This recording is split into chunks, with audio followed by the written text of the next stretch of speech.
Selamat pagi seluruh adik-adik kami.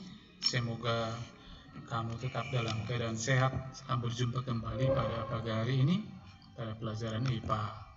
Nah, pada pertemuan kemarin kita sudah belajar tentang pewarisan sifat pada makhluk hidup. Bagaimana sifat-sifat itu diwariskan seperti bentuk rambut yang keriting ataupun yang lurus, kemudian kelainan-kelainan, kemudian warna kulit, dan lain sebagainya. Nah, pada pagi hari ini kita belajar tentang kelainan sifat yang diturunkan atau penyakit menurun. Adapun tujuan pembelajaran kita pada pagi hari ini, setelah belajar pagi ini, diharapkan kamu dapat menyebutkan kelainan sifat yang diwariskan pada manusia atau penyakit-penyakit menurun tadi ya.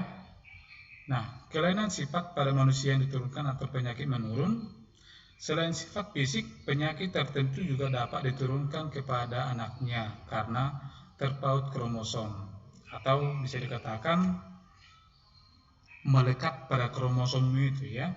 Penyakit menurun itu melekat pada kromosom atau gen pembawa sifat itu.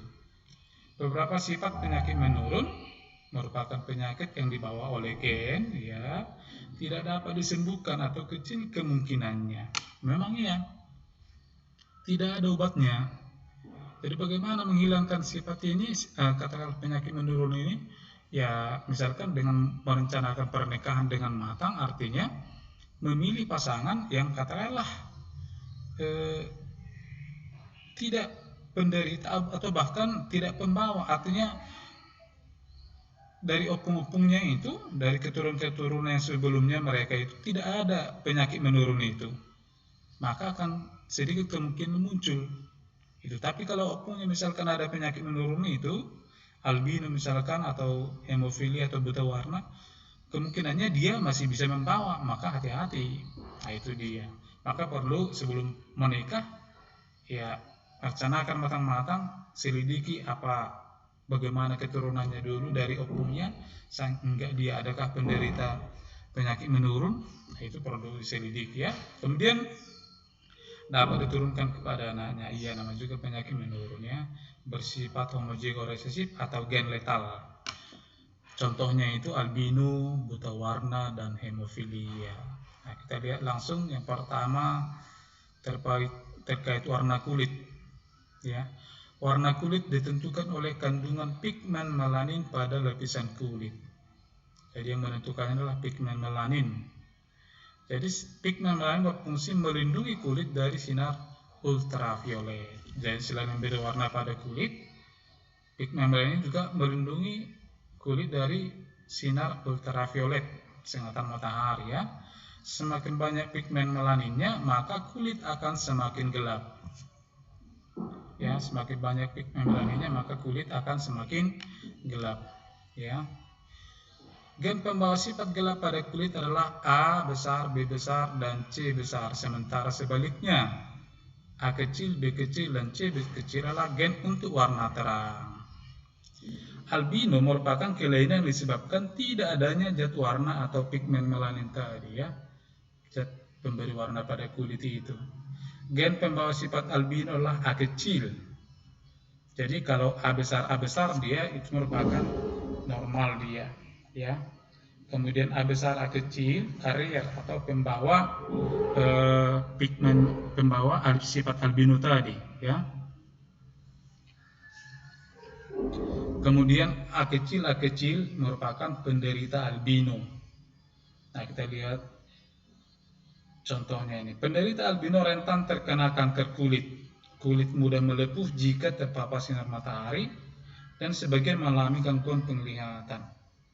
Nah, boleh ditanya, mungkin ada yang kamu kenal penderita albino yang seperti ini, kulitnya semua putih, rambutnya pun putih, kulitnya pun putih ya.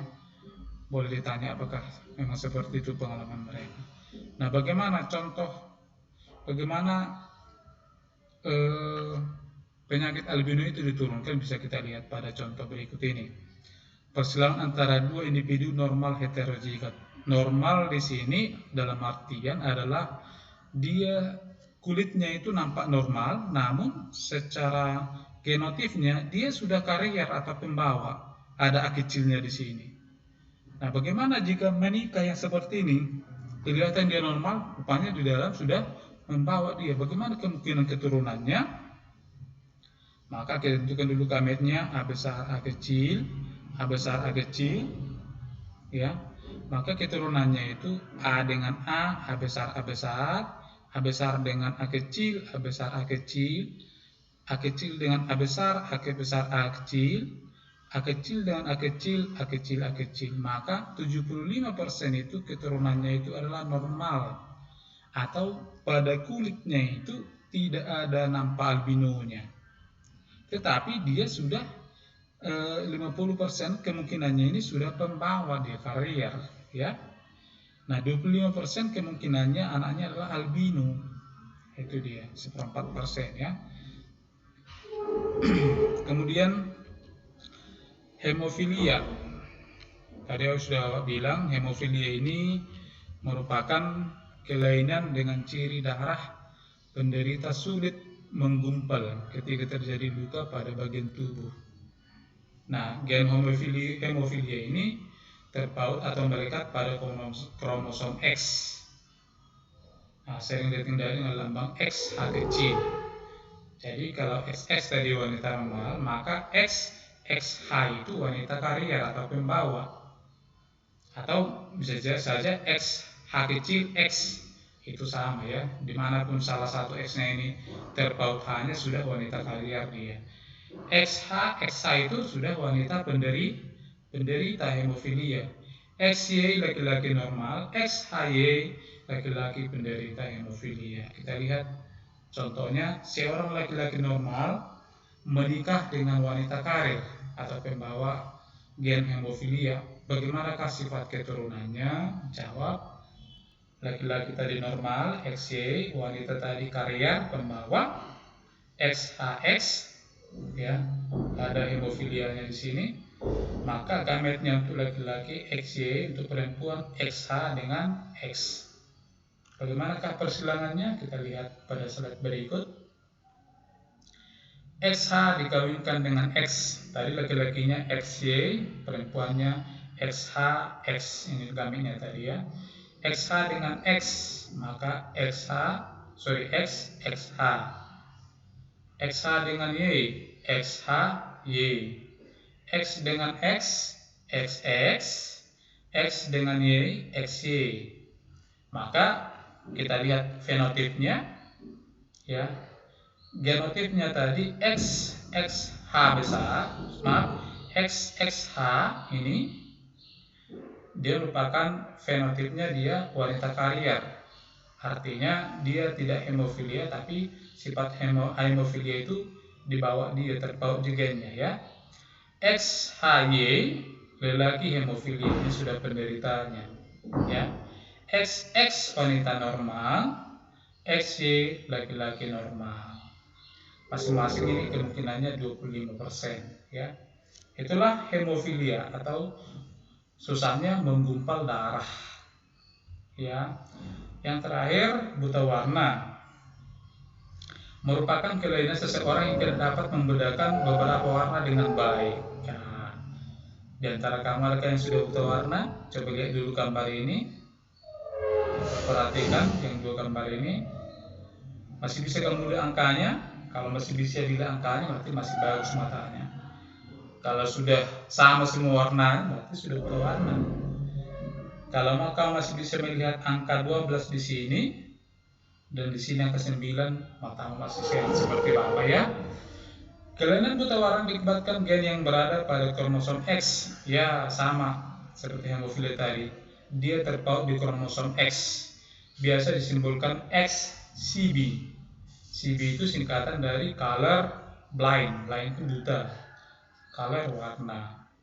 Maka XX itu perempuan normal, XXCB, ya, ini merupakan perempuan pembawa atau karier, pembawa sifat buta warna itu maksudnya. Sedangkan XCB itu perempuan buta warna, XY laki-laki normal, XCBY laki-laki buta warna. Seperti itu dia genotipnya, ya. Nah, kita lihat contohnya. Seorang wanita pembawa sifat buta warna atau karier menikah dengan seorang laki-laki normal ya. Bagaimanakah keturunannya? Jawab. Parentalnya tadi wanita karier, tadi genotipnya XXB, menikah dengan laki-laki normalnya dengan genotip XY. Maka gametnya di sini untuk wanitanya X dan XCB, untuk laki-lakinya normalnya X dengan Y. Maka F1-nya bagaimana? Kita lihat di papan catur ya. Laki-laki tadi XY, perempuannya X XCB. X ketemu dengan X XX. XX ini merupakan wanita normal. X dengan Y, XY, ini laki-laki normal. XCB dengan X, XCBX, ini wanita karir, wanita pembawa sifat itu, ya. XCB dengan Y, XCBY, ini lelaki buta warna, ya. Maka kita simpulkan bahwa keturunannya adalah XX, wanita normal, kemungkinannya 25%. XY, laki-laki normal, kemungkinannya 25%, hanya satu ya. XX juga hanya satu.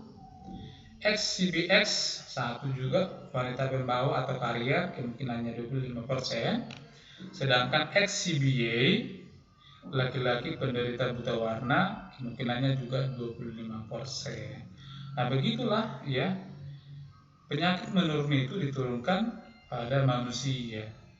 Jadi cara mengobatinya seperti tadi, seperti yang saya sampaikan. Menikahlah dengan laki-laki yang normal, atau katakanlah ya selidiki kita dari mulai dari opungnya, ada nggak kira-kira mereka penyakit menurun. Kalau ada penyakit menurun ya kemungkinan besar pada keturunanmu akan ada muncul itu. Seperti itu dia ya. Nah, kita lanjutkan lagi yang terakhir ini, penerapan pewarisan sifat dalam pembudidayaan tanaman dan hewan. Nah, selain pada manusia, pewarisan sifat ini juga banyak digunakan untuk mencari bibit unggul pada hewan maupun pada tumbuhan. Ya, contohnya ya ayam broiler. Ayam broiler ini ayam potong yang cepat berkembang. Ya, pertumbuhannya cepat, setengah tahun atau 3 bulan sudah bisa dipanen. Itulah ayam yang kamu makan itu, yang dibajak-bajak itu, ayam mati koil namanya ya kan. Kemudian jeruk madu dari Brastagi, ini juga contoh bibit unggul ini ya, dari hasil persilangan. Padi varietas. Nah, padi ini dulu waktu di kampung bapak, waktu bapak masih kecil, padi itu umurnya setengah tahun baru panen, tinggi-tinggi lagi batangnya. Tapi sekarang ini padi di kampung bapak itu sudah 3 bulan sudah panen, kemudian batangnya juga pendek-pendek, tetapi bulirnya panjang-panjang, banyak bulirnya. Ini juga contoh varietas unggul. Semangka tanpa biji, ini juga sering kamu jumpa ya. Biasanya lebih mahal karena bahkan sudah butuh teknologi atau pengetahuan untuk menghasilkan semangka tanpa biji. Kemudian kamu juga sering melihat mungkin bunga kertas ya yang warna-warni. Itu juga salah satu contoh persilangan ya. Tapi tanpa kita sadari itu kan, kita sering bahkan mungkin kamu pernah melakukannya, menghilangkannya kan. Nah, akan muncullah ya bibit-bibit unggul pada tanaman atau hewan. Itulah pemanfaatan dari pewarisan sifat tadi, atau penerapan dari pewarisan sifat. Nah, demikianlah yang bisa Bapak sampaikan ya. Semoga dapat kami ikuti. Untuk catatannya nanti Bapak lampirkan juga PowerPoint di materi ini. Sudah. Kemudian nanti di kolom tugas ada tugas Bapak kasih 2 soal, silakan dikerjakan. Tulis di buku latihan, kemudian kamu foto, buat langkah-langkah menyelesaikannya ya. Jangan langsung genotipnya, fenotipnya, jangan langsung seperti itu ya. Nah, kemudian waktu memotongnya itu jangan miring. Usahakan dia HP itu vertikal dia, ya. Kemudian usahakan nampak semua jelas hurufnya. Karena seringkali kami itu susah memeriksa saat kamu foto. Misalkan kalau di foto merah kami rasanya seperti ini, ya kan?